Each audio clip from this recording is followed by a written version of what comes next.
Hello, everyone, and welcome to the Volunteer Technologist podcast. Here we take a look at the different ways that people who are technically inclined volunteer outside of their primary job. And today I'm joined by Wendy Hill. How are you doing today, Wendy? I'm doing pretty good. How are you? Doing great. Thank you very much for Awesome. joining. So I became aware of some volunteering you're doing by listening to a podcast that you were one of the hosts on. And it turns out you seem like you do some pretty interesting things with robotics and kids, and there's some link to Lego in there somewhere. And I thought Yeah. that might sound like something fun to hear a little more about. It is an amazing program. So I actually got involved with First. This has been my second season. And First covers more than just the team that I have. So they have several different age groups. They start with little kids and Legos, so like preschool age, and they go up just above preschool. I can't remember all of the names, but the middle ground, I believe, is called an Explorer team.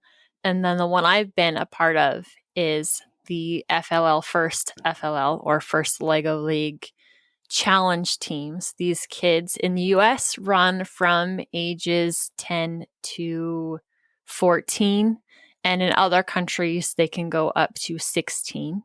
So I did get to meet some older kids that get to participate in First, and we'll probably talk about that later. And then my co-mentor also mentors an FTC team. So that's First Tech Challenge.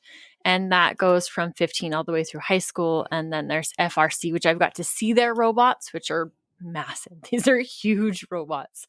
And that's FRC, so First Robotics Challenge. So lots of robotic stuff going on. And yeah, I've been 2 seasons into this, and I think I've been sucked in for life. That sounds awesome. I didn't realize they started all the way down at like preschool age. I've got Yeah. a preschool age kid myself who I think would probably be pretty interested in it. And I just didn't realize it was even something that his age group would have as an option.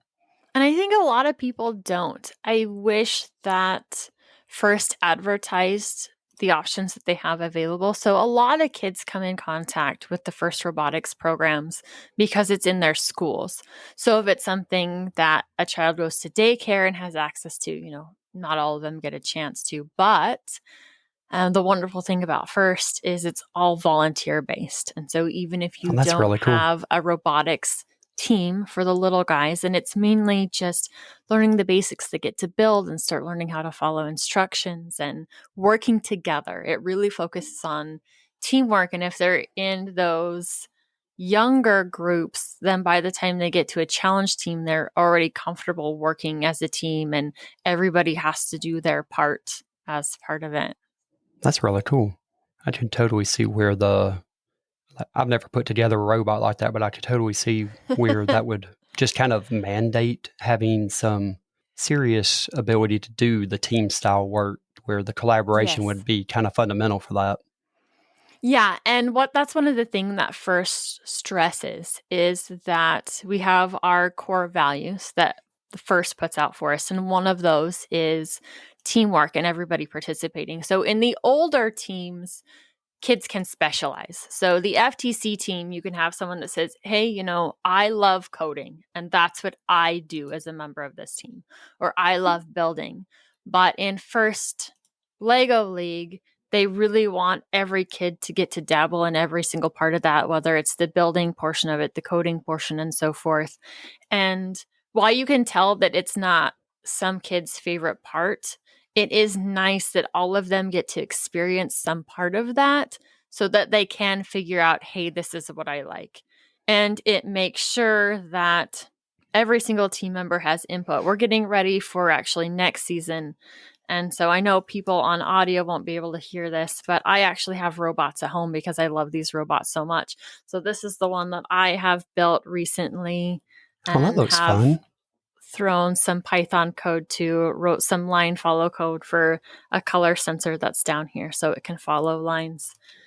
And it's just fun. It's a lot of fun, and it's great to see kids grow. And in a program like this that centers around volunteers, we get to have not only competitions together, but you get to see this as it's spread throughout the entire world. I think most countries have first teams in there. I know most of Europe does have FLL teams. Most of Asia does. Definitely parts of Africa. Australia has quite a few teams. Got to meet a team from Mexico. Yeah, Oh, so that they're sounds neat. everywhere. They're Yeah, that's absolutely really cool. everywhere. And there's multiple different ways in which we get to code our robots. So Lego, who provides the sets for the FLL teams, well, they don't provide them. They have to be bought through fundraising or whatever, but they actually make the kits for them. They put out 2 different types of code. So kids can code with Scratch, or they can code with Lego's version of MicroPython, which can be fairly limited. The first year we were a team, we used Scratch. Our meetings weren't quite as consistent or as long as we would have liked. And the kids did all right. This last year, we switched to Lego Python. And while Scratch was nice in kind of getting some of the kids initiated in this is how we code, this is the line of thinking we follow, having them write out their pseudocode first, it's just so much harder in other ways. And I don't know if you've ever played with block coding before, but it's really, really hard to make comments. And then when you have every kid that's supposed to be coding and they need to show that they've done their work, it's so much harder in Scratch. Whereas in Python, you're like a little comment to the side. Hey, so-and-so wrote this one. Hey, so-and-so made this change. Hey, it went through 10 iterations as they upped numbers or changed numbers. So that was really helpful. And we found another amazing open source project over the course of this called Pybricks. And you've probably heard me talk about this a million times on the other shows.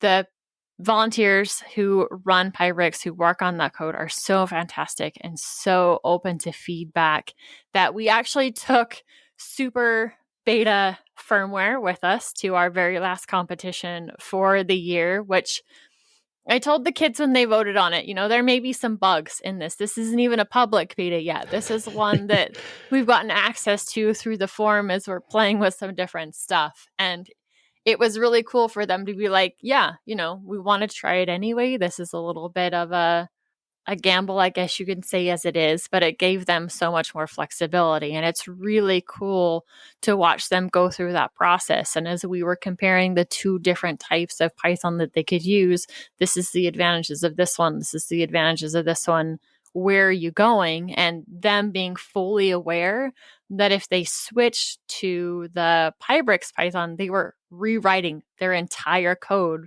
from the ground up, all their functions, everything they were rewriting. And it was really cool to see them say, we're up to the challenge. Let's do the work. Let's make this happen. That also kind of speaks to what a difference that must be, because there's got to be some things that are, even as a kid, a tangible difference for them to be willing to say, yep, I'm going to have to redo everything I've already done, and I'm actually okay with this. Yeah. Yeah. And it is awesome to see that. And we as mentors demand from them that if you're going to be part of the team, you're willing to put in the work, because we are a team that wants them to not just check all the boxes. Yes, we built a robot. Yes, we've programmed it. Yes, we went to regionals or state competition. We really want a team that's focused on working together, coming up with solid solutions, and willing to put in the time and effort. Because, yeah, you can have team members that are there that are quote unquote being part of everything, but really they're not interested in putting the time and work into it. And we want the kids to succeed, and we want to see them grow. And so they even get homework from us as part of our time. This last year, hour-wise, we also homeschool. And so we were meeting during our co-op times about an hour. But most of the time we were meeting an additional 8 hours a week outside of co-op for them to get all of that done, to work on an innovation project. And that's a little bit different than just their robot building and coding, but it is a massive time dedication, not only for them, but as mentors, in order to give them the time that they need to get everything done to succeed. Definitely a lot of time that's put into it. So this year, we're actually meeting over the summer. So that'll help not make it so time intense right before competition. Yeah, that definitely sounds like a serious time commitment. Can I get you to just, I want to make sure I'm not misunderstanding. Which age group of kids are you currently working with? I'm currently working with the age group from 10 to 14. Okay. And then my oldest this coming season is his last year, and he'll be aging out and probably going to the older team after that. So while I have a little bit to do with the 15 to 18-year-old team, I'm pretty sure in the next year I'll be becoming more involved with them. I'll be part of 2 robotics teams, much to my husband's dismay, because sometimes he's like, how were you supposed to get all this done now? I don't know. Yeah, I was just thinking that sounds like a recipe for twice the commitment and It both is. time and effort and energy and everything. Yeah, it's more triple the commitment because they have more weekend tournaments. Oh, Out of state ones too. The FTC team yeah. does. So how did you get involved with the first and the Lego League stuff in general? It's actually kind of a funny story. Like I said, we are a homeschool family and part of a homeschool co-op. And the one year I was going to be teaching a Python class as part of homeschool co-op. And my co-mentor now saw me on the list and was like, hey, I'm starting a robotics team this year. I want her as a helper on my team. So I just kind of got thrown into that class initially as a helper because I was teaching a Python class at the same time. And like I said, I absolutely loved it. My co-mentor is amazing. She has been in robotics. I think this was her 14th year Oh, wow. volunteering and being a That's part awesome. of the robotics teams. And so it's a good thing I like her so much because we've spent, like I said, hours and hours together. And something And tells yeah. me there's no end in sight of that either. Yeah, my husband jokes about her being my robotics wife. I was actually just about to make a very similar joke. Yeah, he's like, there's sometimes that you talk to her more hours a day than you actually get a chance to talk to me. So yeah, we do. We spend lots of time together, and that's how I got involved with it. It was just kind of one of those perfect storms, and she pulled me in, and now I don't see me leaving Were for you years to a come. were you a Python programmer or no Python before you got into this, or was this a hey, I think I'm going to learn this to teach it to the kids kind of thing? Yes, that's exactly what it was. I want to learn Python, and I know if I did a class for co-op, then it would make me take time to do it. Funny how it's kind of a good motivator when you've got to teach somebody else how to do it to learn something. Exactly. Well, that's really cool. You mentioned some of the competitions you've done. You want to tell us a little more about what's going on with that and both what's involved in it and maybe what kind of competitions they are? Yeah, absolutely. So it kind of depends on the state, and Idaho is changing a little bit this year. If you didn't know, I'm from Idaho. So in the past, we've had a regionals, and that's a qualifier for a state, especially if you have a bunch of different teams. Then you all come together and you have one practice and 3 robot runs for the FLL challenge teams. And you're not really competing with the other team across from you. Your only score that really counts is your best score, so that kids have knowing these robots and their gears are not perfect by any means. And Yeah, we're so, not talking industrial and commercial grade robots here. yeah. There's a reason why Lego's in the name. They're put together with basically Legos and what looks a whole lot like rubber bands. Yes. Thankfully, these are Technic Legos, which are so much better than Oh, those regular are cool. Legos as far as staying together. They're really pretty solid.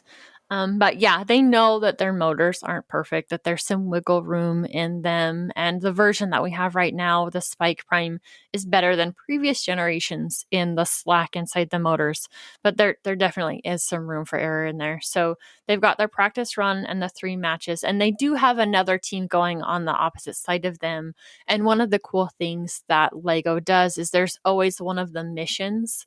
And our robots are running completely autonomous. They have, oh my goodness, my brain went blank, 2 minutes from start to finish in which the robot is running absolutely autonomous. The robot can come back home and you can start another program, but when the robot's out on the field, you're not allowed to touch it. You're not using a remote control. All of their programming is autonomous programming. Oh, that's really cool. I had just envisioned that these were RC type as opposed to set it and let it go kind of No, setups. I had no idea that it was autonomous. yeah, their programming has to be accurate to the point of like, we need to go so many centimeters. That's why the line follow code is so incredibly Oh, helpful, wow. because you can use those different sensors. There's also an ultrasonic sensor, and I really hope that we get a chance to use it this year. It's just one of those sensors that has to be right out in front, and it's so big and bulky that it's hard to find a really good place for it. Do the ultrasonic sensors that go with these kits look like the ones that I would get for like home automation where it looks like a pair of eyes, basically? Yes, exactly. That's what they look like. Hey, put a little nose under it and make some decoration out of it. The kids have put eyes on the robot in the past. It is fun. Yeah.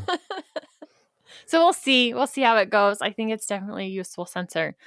Sometimes they have missions that if both teams complete it, then there's bonus points for either team. So they do encourage you to help out the other team by finishing this one. There's always excitement of saying good luck, shaking hands, cheering on both teams as you're going through it.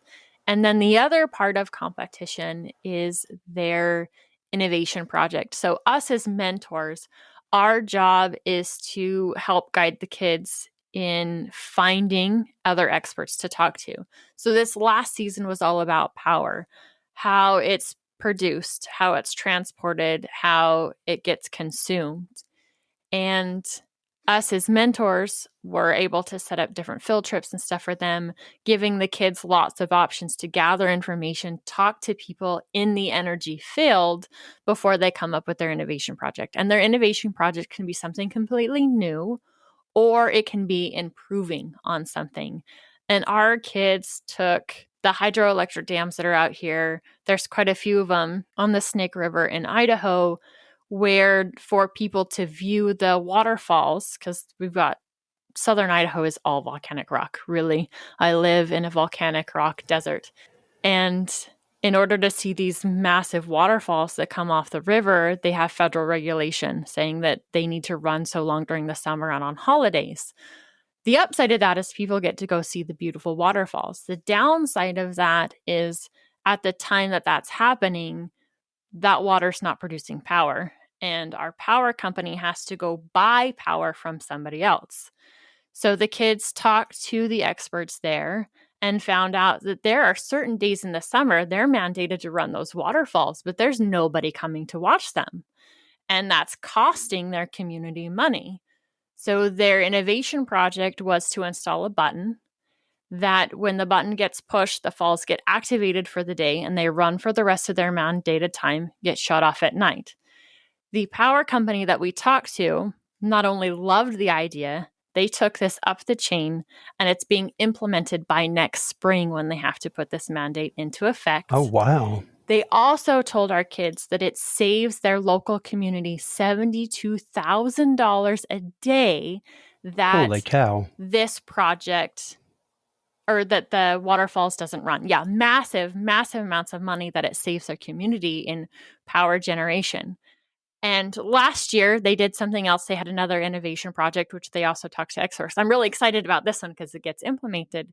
But it shows the kids the process of, hey, I don't know this information, but it's okay to go to somebody else and learn about it, to ask them questions, and then take your idea to somebody who's experienced and say, hey, will this work?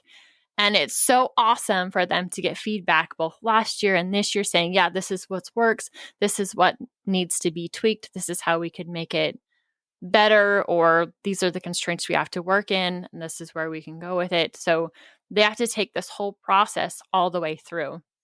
Not all teams will actually talk with the experts, which I think is sad for the kids. I really believe that it's part of our job to make sure that we are able to get them in contact with experts, no matter what the theme is, because they grow so much in that time period as they're talking to them. Having to come up with interview questions for kids is really pretty cool. And then going through the whole innovation process and then presenting that to judges. They have to do essentially 3 presentations. So they will do a presentation on their innovation project. They'll do a presentation on their robot, which includes their robot design, why they built it the way they did, why they have the attachments they do, and how they coded their robot, needing to explain their code. And then the core values one, which talks about how they work together as a team and how they've helped out their community and all of that fun stuff. That's fascinating. On the interview parts, are the kids coming up with the questions? Are y'all kind of getting them seed questions and letting them build from there? Or how does that work? We have the kids come up with the questions. So That's we'll great. work through them in that process as mentors, where we sit down together as a team and say, this is who we're meeting with. This is what they're an expert of. What questions are you going to ask them? That's great. Yeah, Mm-hmm. learning how to convey your ideas to somebody else and learning how to go through that question and answer process is an incredibly valuable life skill. Oh, It's yes. I mean, I worked with adults who struggle with that. So to anything that can help kids get better at it where it's not a stigma they have for the rest of their lives Mm-hmm. is just amazing. Yeah, it helps with that. It helps with our public speaking. We actually had another expert from a company come speak to us before the big competition that we went to this year. And that's one of the things that he relayed to both the FLL team and the FTC team was, even if you guys don't go on to engineering or programming careers, you are learning the problem solving skills that are going to help you out so much later in life. And he talked about how he's worked with other mechanics that were lacking some of those problem solving skills that are even more important as more and more technology gets brought into the different vehicles and things that they're working on, where yes, you have the mechanical parts, but there's also the technology boards programming that's now part of them Hmm. too. And being able to run through those breakdown, this is what I know, what can we do from here skills, he says is lacking in a lot of people that he's worked with in recent years. It's one reason I love seeing coding and stuff being taught to kids more now is exactly what you're saying. It's developing the logic side of stuff Mm-hmm. and working through the problem solving that's required with that. It's perfectly fine for people not to, take to that and not to want to do it Yeah. more. But if they pick up even a smidgen of those skills, during that time, that's again incredibly useful life skill. Oh, absolutely. Absolutely. I can totally understand what you're talking about with the mechanic side of things. The amount of code that's in a car these days is just mind boggling. I know. I've said time and time again that I love my technology, but I hate those boards in my car. I've got an older car right now. It's an '06, and one of the boards in its back that controls the climate control in the back of the vehicle. And you can't find one. They don't make it anymore. And to get a used one is nearly impossible because then it's a junkyard one that's also been in a car for the same amount Yep. of time. And my husband's like, we should get a newer vehicle. And I'm like, why? Yeah, this one has gremlins, but I don't want another one that's that much harder to fix because we can't get our hands on the parts or we don't have the right computer because it's proprietary software in order to get it. So eventually I'm going to have to break down and get one. I can't drive this one forever. But yeah, Yeah. I do have complaints about that as Oh yeah. well. Well, on the positive side of it, obviously because of the podcast that I first heard you talking on, I know you'll appreciate this. A lot of the stuff we love on the Linux desktop exists because of stuff written for the Mm, automotive industry. Like, that's cool. it's amazing that so much of what is written for automotive ends up being in desktops or tablets or other things that we think it was written for that, and turns out it was written for that fancy display inside the car or something like that. It's just fascinating the crossover with this stuff. Yes, But it that's is, a and that's a how whole nother useful it topic. is. Yes. Yes. Oh, I'm easy to get into other topics for sure. Yeah, I wouldn't But know to get anything back, about getting distracted. right? Exactly. But as far as competition goes, so there's the regionals and some kids, depending on, or some teams, depending on how many teams are in an area, don't necessarily qualify for state. So then state is another competition where they do exactly the same things, but one of the awards given out is a little bit different, and it's called the Champions Award. So that is the overall winner for there. And Idaho has a Southern Idaho state and a Northern Idaho state. It's definitely hard with the size of our state to get everybody together. So we have 2 state competitions, Southern Idaho and Northern Idaho. This last year, my team put in all the work and earned that Champions Award, and they got to do a head-to-head with North Idaho.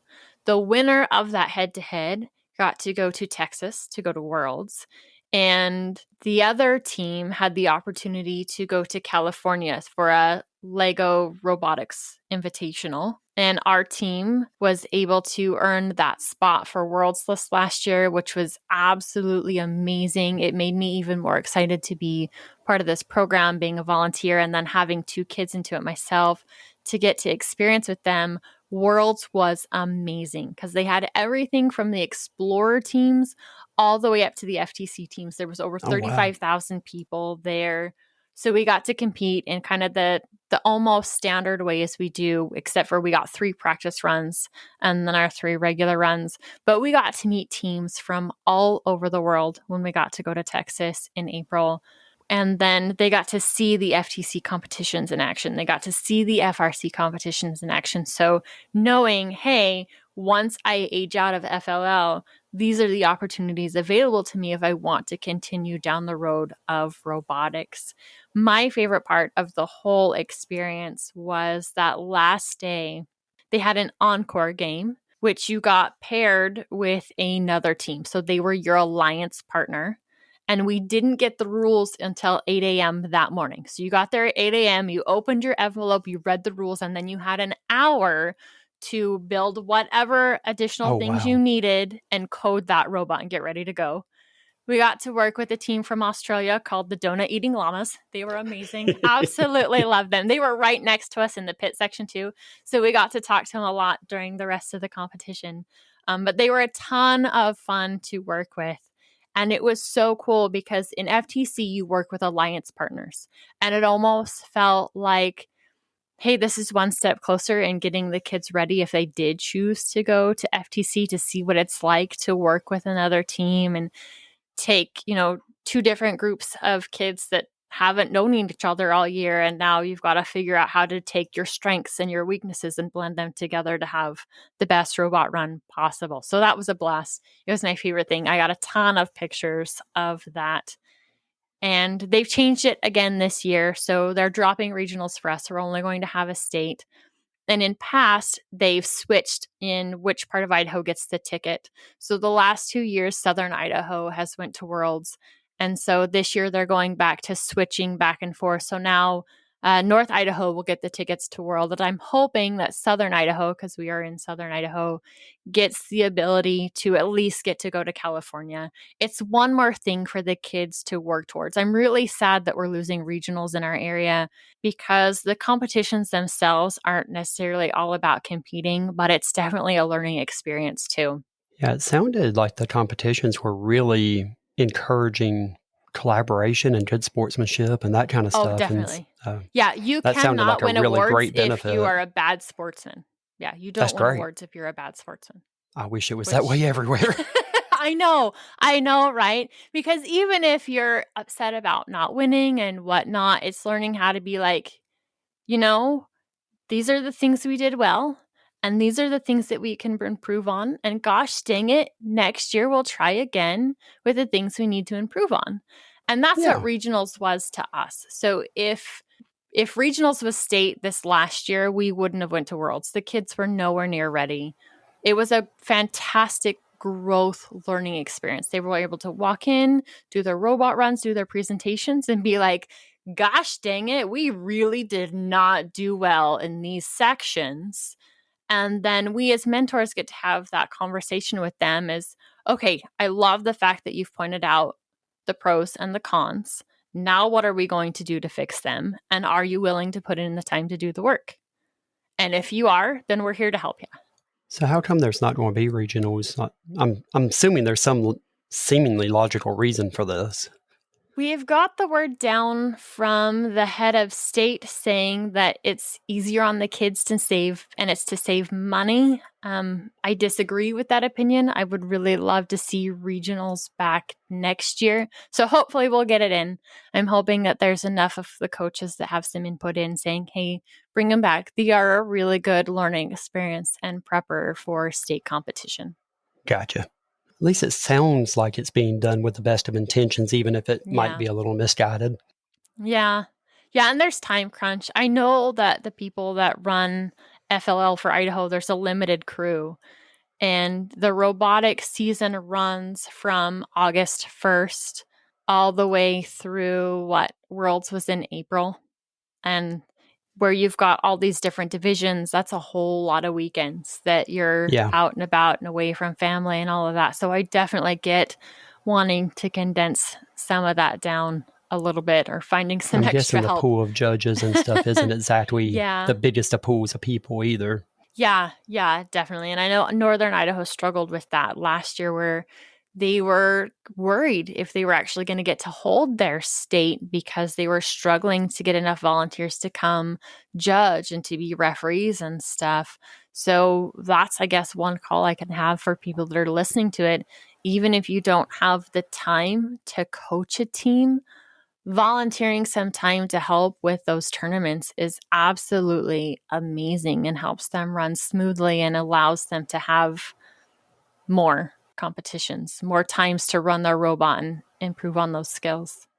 It sounds like a great way to participate with a fairly limited time commitment too. Mm-hmm. Yeah, just a Saturday. Yeah, that's pretty cool. Well, thank you very much for sharing all this with me. This has been fascinating to hear about, and I've definitely got some learning to do myself after this, because now I know it applies to my kids' age too, and that I didn't know before. So that's pretty awesome. Well, thank you so much for having me. I'm glad I could impart a little new information for you too. Thanks. I wanted to give you just a couple moments, if you'd like to have them, to add anything else you want people to know about, or tell people how they might be able to get in touch with you if they have questions about anything in the episode or in general. The best way to get a hold of me is to go to Mastodon, and I'll drop a link there. I also have an email address that I have set up that I can share. So I will give both of those to you, and you can drop them in the show notes for everybody who has some questions or comments. Anybody out there who's wanting to start their own first team, I know more about the challenge teams, but I do have an ear with an FTC team. If you would like to start a team and have any questions on how that works, how you can find different students, definitely get in contact with us, because we're more than happy to mentor teams, not just here in Idaho, but from a distance too. That's awesome. Thank you very much, and have a wonderful day. Thank you. You too. Bye-bye. You've been listening to the Volunteer Technologist podcast. This is a value for value podcast, which means I'll never charge you to listen. That said, producing and hosting it does cost money. If you got value from today's show, then I hope you'll consider contributing to its ongoing production by sending a boost with a new podcast app such as Fountain, or via the Buy Me a Coffee link on volunteertechnologist.com/contribute. You can find show notes, transcripts, and links to the things talked about in today's episode at volunteertechnologist.com. Thanks for listening.